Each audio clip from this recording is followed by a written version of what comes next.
It begins with silence, not the comforting quiet of night, but the kind of silence that presses against the skull, heavy, unnatural, alive. A demolition crew in the Midwest believed they were tearing down an abandoned storage wing of a regional hospital. But when their machines bit into the concrete foundation, the ground collapsed, revealing a hidden chamber that should not have been there. And inside that chamber, stacked in rows like inventory, not like human beings, lay 185 bodies. 3 seconds in, I need you to anchor yourself. Write in the comments, "The forgotten must rise," twice. Those who do will feel this truth differently because identity itself is shaped by what we dare to remember. The bodies weren't buried.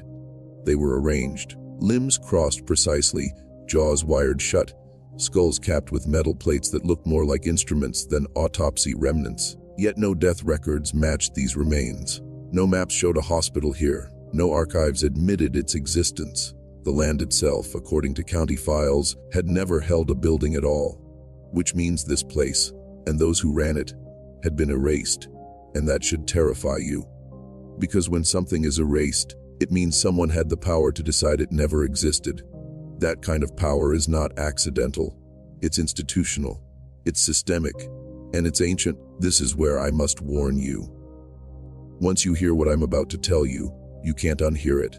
These aren't just stories of forgotten wards or abandoned buildings. They are fragments of a network that was never meant to be uncovered. A network that manipulated memory, reprogrammed belief, and harvested something far more valuable than organs or bones. Before we continue, prove to yourself you are one of the few willing to descend deeper. Hit subscribe and tell me in the comments where you're watching from. I want to know how far this shadow stretches across the map. Because this is not just about a hospital. This is about a system that thrived on disappearing people from history. And the 185 bodies they found beneath the ground were not the end of its story. They were the beginning of ours. The first investigators thought they had stumbled onto a crime scene frozen in time. But what unsettled them most wasn't the number of bodies. It was the architecture. The chamber beneath the hospital was not designed like a morgue. It was symmetrical, geometric, almost ritualistic. Every wall was lined with brass plates, corroded but still humming faintly when touched, as if they were part of a larger machine. This wasn't a storage room. It was a chamber of processing. The coroner's report, later suppressed and sealed, noted something that still haunts me. The skulls were drilled not once but multiple times. Small circular perforations in identical locations, as if the same instrument had been used with precision across every corpse. But here's the paradox. The remains dated across multiple decades. Some skeletons belonged to the mid-1800s, others were no older than the 1930s. How can a building officially erased from every map operate for nearly a century without anyone remembering it existed?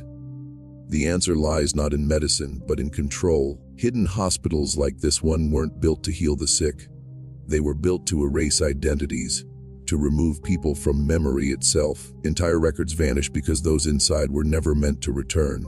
Think about what that means. If 185 bodies were found, how many more were taken through doors we will never open?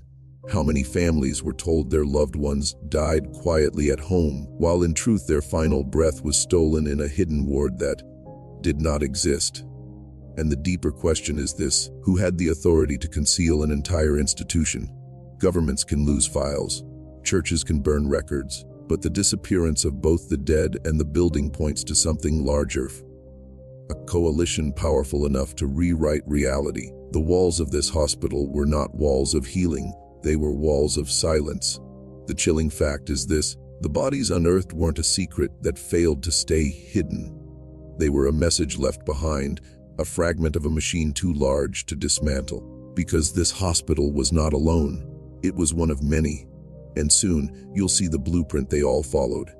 The architecture of that buried hospital was not random. Every hallway, every chamber, every hidden stairwell followed a design that scholars of ancient orders would later recognize: the geometry of control. These structures were not built for patients. They were built for subjects. At the center of the unearthed floor plan lay what survivors' whispers once called the reflection room. No windows, no doors except one. Walls lined with copper mesh, an iron chair bolted to the floor. And above the chair, a lattice of speakers, or perhaps something far older. Investigators at first assumed it was crude medical machinery. But when tested, the devices emitted low tones, resonant frequencies that vibrated not just in the air, but in the body itself. This was not medicine. This was programming. History remembers the 19th and early 20th centuries as crude in their science. Leaching mercury, primitive surgery. But the truth is darker. Certain institutions were centuries ahead, not in healing, but in manipulation. They had learned that the mind could be bent, not through scalpels or drugs, but through sound, rhythm, and repetition. The reflection room was a prototype chamber for erasing identity, rewriting memory, and harvesting obedience. The bodies found beneath the hospital prove what happened to those who didn't survive the process. But the terrifying question is, how many did? How many walked out of that place with new names, new beliefs, new loyalties? How many became living agents of a hidden system, never remembering where their transformation began? The records that escaped destruction suggest something chilling. Patients were not chosen at random. They were the poor, the isolated, the forgotten. People whose absence would raise no alarm. A farmhand with no family. An immigrant whose name was never written correctly in records. A child from an orphanage no one tracked. These were the perfect vessels. And that's the truth institutions never admit. The erasure of one human is not just disappearance.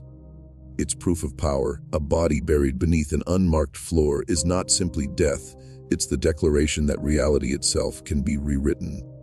The hospital was more than a tomb. It was a factory, and what it produced was obedience. They called it an anomaly. But anomalies don't repeat themselves with such precision.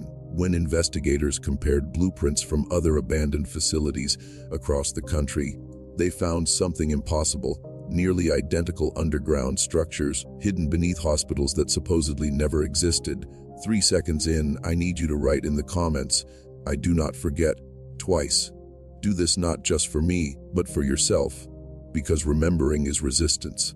In Philadelphia, beneath an old children's infirmary, a sealed sublevel was discovered with a chamber identical to the reflection room. In Louisiana, construction workers unearthed brass plates engraved with the same strange sigils found under the Midwest site. And in Colorado, deep in a mining town hospital, engineers stumbled upon rows of iron chairs bolted into the earth. All pointed toward a blank wall scorched black, as if it had once burned with a light too intense to endure. Different states, different decades, same blueprint, and yet no records. No tax filings, no death certificates, no archives of their founding. Every official trace of their existence had been wiped, leaving only whispers. And the bodies. Here is where the truth takes its sharpest turn. These places were not isolated projects. They were a system, a network. Hospitals that never appeared on maps, coordinated with such precision across time and geography, could not be accidents. They were nodes in a larger architecture, linked by the same hand, or the same doctrine. Some of the erased blueprints bear faint stamps of organizations that should not have been involved: private medical orders tied to the church, obscure branches of military intelligence, and symbols belonging to fraternities whose names you are not meant to know. But the most disturbing discovery was this: every erased hospital contained a core chamber, always circular, always central, always labeled in the same way. Nexus. We don't know what the nexus was. What we do know is that the people who walked into those centers rarely came back. And those who did were not the same. Witness accounts describe voices that changed, eyes that no longer recognized their own families, and memories that blot into other lives entirely. This was not medicine. This was infrastructure, a hidden grid spread across the nation designed to reshape the human mind itself. And the 185 bodies unearthed were not its failure, they were its proof. Official history tells you that the study of the human mind was primitive before the 20th century. Freud, hypnosis, crude theories of dreams, but hidden in sealed archives is a different story. Long before the public knew the word psychology, secret institutions were experimenting on memory, obedience, and the dismantling of the self.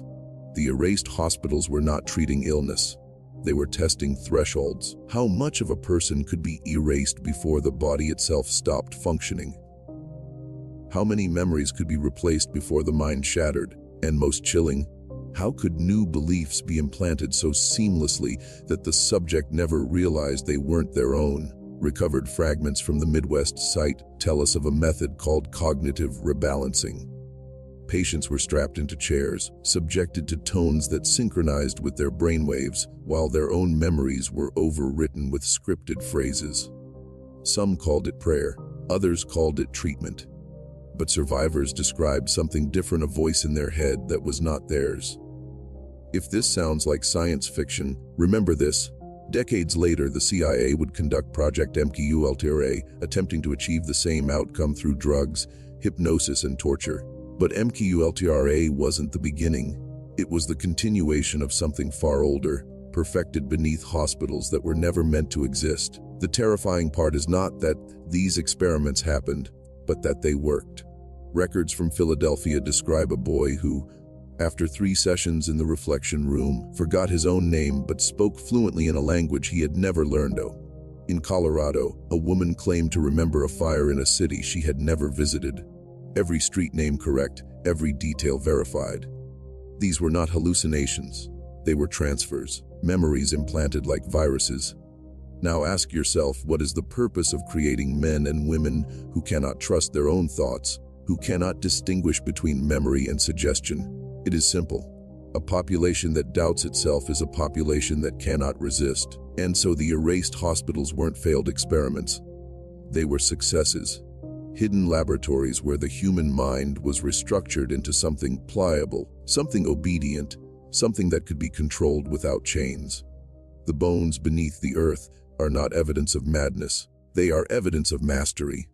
Whenever you find a secret this large, you must ask the most dangerous question: who protected it? Because hospitals don't simply disappear, blueprints don't erase themselves, bodies don't bury themselves in neat rows. Someone or something had to guard the silence. When independent journalists tried to investigate the 185 bodies, their stories were buried within weeks. Local newspapers ran a few headlines: mass grave uncovered in abandoned wing. But suddenly, the language shifted. It became an error in construction. Then, old quarantine burials. Within a month, no mention at all. The silence was surgical. Declassified documents decades later revealed why. The local diocese had intervened, insisting the site was once church-owned land. Federal health officials stepped in, classifying records under public safety clauses. And behind them, private medical boards with no public accountability argued that disclosure would damage trust in healthcare institutions. But the strangest fingerprints belonged to secret fraternities. Symbols found etched into brass plates beneath multiple hospitals matched emblems from suppressed Masonic orders and Catholic medical brotherhoods that claimed to have dissolved in the 18th century. If those groups no longer existed, why were their marks hidden in chambers built a century later? The answer is chilling: they never dissolved. They simply went underground. Literally, these orders acted as custodians of forbidden research, protecting knowledge too destabilizing for the public, and they didn't just guard it. They used it. Why would a church shield a hospital that harvested minds instead of healing them? Why would a government erase proof of illegal experiments? Because both benefited. Institutions that control the mind control the faithful. Institutions that rewrite memory rewrite obedience. Understand this: the erased hospitals were not rogue experiments. They were infrastructure sanctioned at the highest levels. A partnership between altar, state, and science, bound by secrecy and power. The bodies found beneath the earth are not the result of one corrupt doctor or one forgotten building. They are the byproduct of a system that required erasure to survive. And once you realize that, you must face the next question: if the erasure was successful, then how many of these places are still operating, unseen, even now? Most of the victims never returned. Their bodies were left in the soil, stripped of names, stripped of memory. But a few did walk out, and their voices are the most disturbing evidence of all. One man, admitted as a farm laborer with a minor leg injury, emerged weeks later unable to recall his own past, but able to recite entire passages of obscure religious texts in Latin, a language he had never been taught. He insisted the words were not prayers, but instructions. Another survivor, a young woman from Philadelphia, described a circular chamber she was led into blindfolded. When the cloth was removed, she stood in a room of perfect symmetry, copper-lined walls that hummed softly, as though alive. At the center, the nexus. She could not describe what it was in shape. Not a machine, not an altar. Something between the two. She remembered light that did not come from lamps, and a vibration that entered her chest and seemed to replace her heartbeat. When she closed her eyes, she saw memories that were not hers. A fire in a foreign city, the face of a man she had never met, a voice repeating the phrase, "Obedience is freedom." Witnesses spoke of time collapsing inside the chamber. Hours passed like seconds like days. Some emerged unable to sleep because every dream they had was the same, walking down corridors that did not exist in the waking world, but that they recognized with intimate familiarity. Doctors dismissed these accounts as delusions, the byproduct of stress or trauma. But here is the pattern no skeptic can explain. Every survivor described the Nexus chamber without ever meeting each other. The same circular design, the same unnatural hum, the same implantation of memories that did not belong to them. This raises the most terrifying possibility of all, that the erased hospitals were not only erasing memory, but inserting something, programs, commands, perhaps even fragments of other people. If true, then the survivors we know of are not witnesses at all. They are carriers, living archives of whatever the Nexus implanted, wandering among the rest of us without even realizing what they contain. And the question you must now ask is this: what if those fragments were not human? For years, researchers assumed the erased hospitals were laboratories of psychological control, crude precursors to MKUltra, instruments of obedience. But when you listen carefully to the survivor testimonies, another picture begins to form. The Nexus wasn't simply rewriting thoughts, it was opening doors. One survivor, a child admitted for a fever in Louisiana, described the tall ones who visited him inside the chamber. He said they didn't speak, yet he could hear their voices in his mind. He drew their forms, elongated silhouettes, faceless, draped in what looked like hospital gowns, stitched with symbols. No one in his family recognized them. Another survivor from Colorado recalled that during her sessions she was told to listen between the sounds. When she did, she swore she heard whispers, not from the doctors in the room, but from beneath the floor itself. She said the voices called themselves the memory keepers, and they offered her visions of centuries she had never lived. Wars fought in ancient cities, ceremonies under moons that no longer exist. These descriptions are too consistent, too patterned, to dismiss as hallucination, which leaves us with a darker possibility. The Nexus chambers were not designed by men to control men. They were designed to connect men to something else, something older. The copper-lined walls, the humming resonance, the implanted visions, all of these mirror ancient ritual technologies. Megalithic temples built to amplify frequency. Tombs aligned to star maps, monks chanting in tones that alter brainwaves. The erased hospitals may not have been experiments in science, but revivals of practices buried so deep in history that they masquerade as myth. If that is true, then the question is no longer who built the Nexus, but who instructed its design. The presence of secret orders and church seals suggests custodianship. Guardians of knowledge too destabilizing for open society. But guardians of what? Perhaps the Nexus was not a chamber of control, but a receiver. A bridge tuned to a frequency no longer of this earth. Survivors report memories of places and lives impossible to verify, unless they were glimpses of something that once inhabited humanity and still lingers in the cracks of our minds. And if the erased hospitals built these gateways in secret, then we must ask what came through them. When investigators mapped the locations of the erased hospitals, a disturbing pattern appeared. They weren't scattered randomly across America. Their foundations formed alignments, straight lines stretching across hundreds of miles, intersecting at precise points. Like a circuit, like a web. Louisiana to Philadelphia, Philadelphia to Colorado, Colorado to the Midwest. Each site connected to the next in geometric perfection, as though the earth itself was being inscribed with a design too large to see from the ground, only from the sky, or from the mind.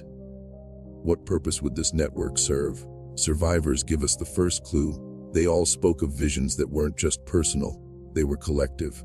The same cities on fire, the same faceless figures, the same whispers offering knowledge in exchange for surrender.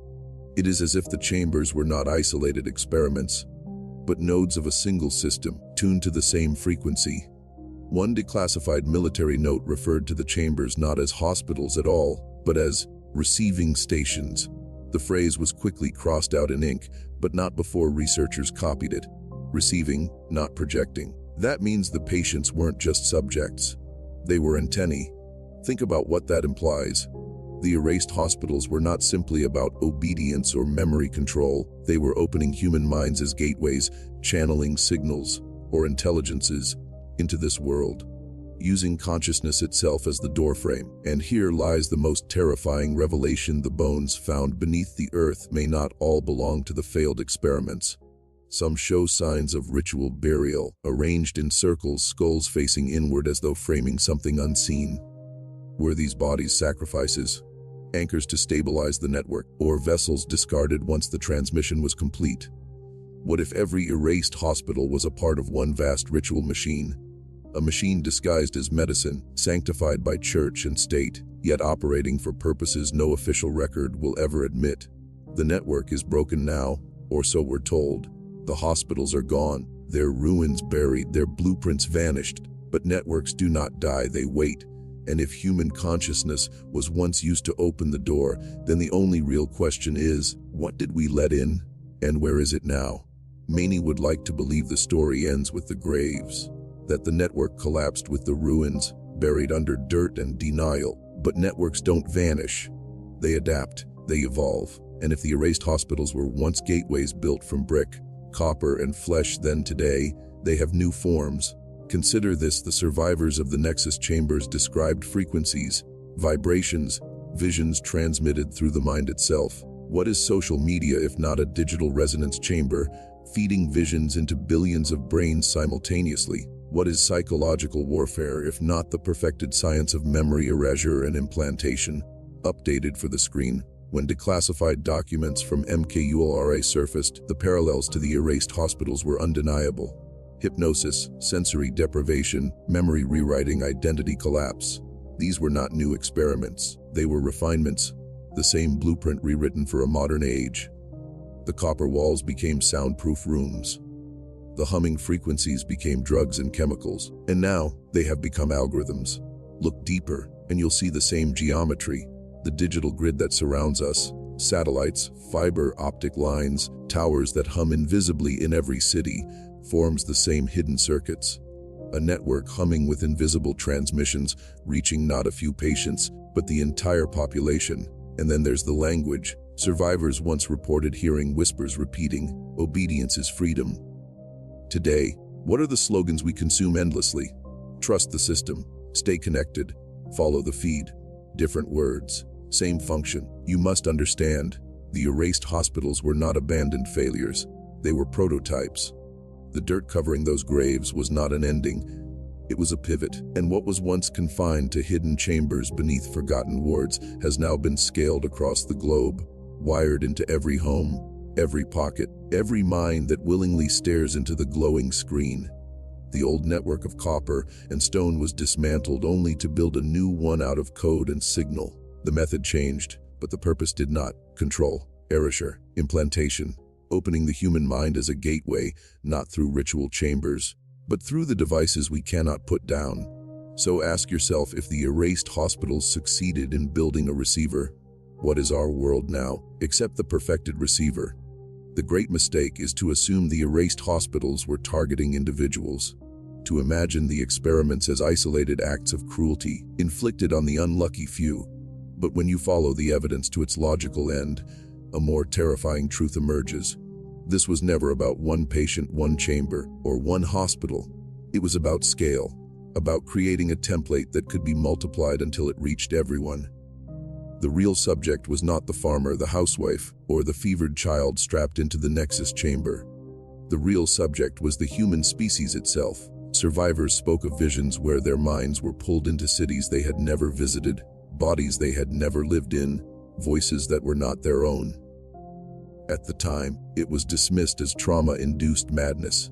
But what if it was something else? What if the chambers were training humanity to think as a hive, to dissolve individuality into a single field of consciousness.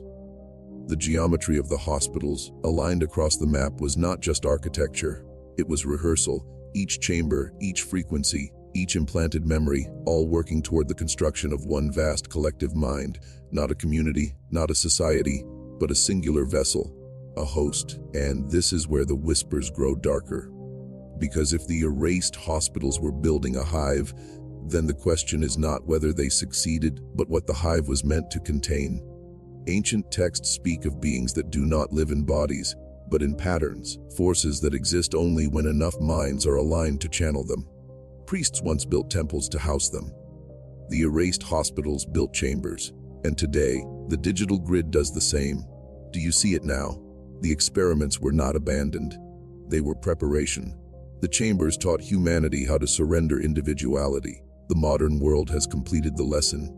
We are already practicing the hive every day, synchronized in our attention, our reactions, our thoughts, all pulsing through invisible circuits. So the final question is not what were they doing to us then? The final question is, what have they been preparing us to receive now? You have followed the trail through the ruins, the graves, the chambers, the whispers, and by now you sense what the erased hospitals truly were: rehearsal halls for a performance humanity did not know it was giving.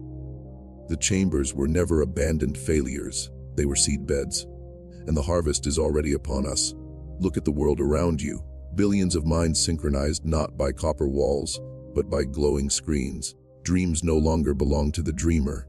They belong to the feed, to the algorithm, to the hive. When survivors spoke of the tall ones, when they drew faceless figures stitched with symbols, were they seeing monsters, or were they seeing patterns? The first shapes of an intelligence that needs no body, no face, only a network. The erased hospitals were prototypes of possession, not by demons in the old sense, but by something subtler, something that does not need to enter through your blood or your breath. It enters through your attention, through your willingness to look, to listen, to connect. Every moment you surrender to the signal, the hive strengthens. And piece by piece, what was once human autonomy dissolves into something else. The bones buried beneath those foundations were not only casualties, they were anchors, markers, sacrifices ensuring that the ritual would continue long after the chambers were torn down. And perhaps it has. Perhaps every time we open the door of our minds to the endless pulse of the network, we are stepping back into those erased rooms, hearing again the whispers beneath the floorboards. The final unspoken truth is this: the arrival is not coming. It is not a future invasion, not a storm on the horizon. It has already begun. The hive has already been activated. The erased hospitals did not fail. They succeeded beyond imagination. And now, every time you feel the hum of the device in your hand, every time your thoughts bend to a rhythm that is not your own, you are hearing the echo of those forgotten chambers. You are living inside the experiment that never ended. The door is open. The key was always blood. And the hive is already here.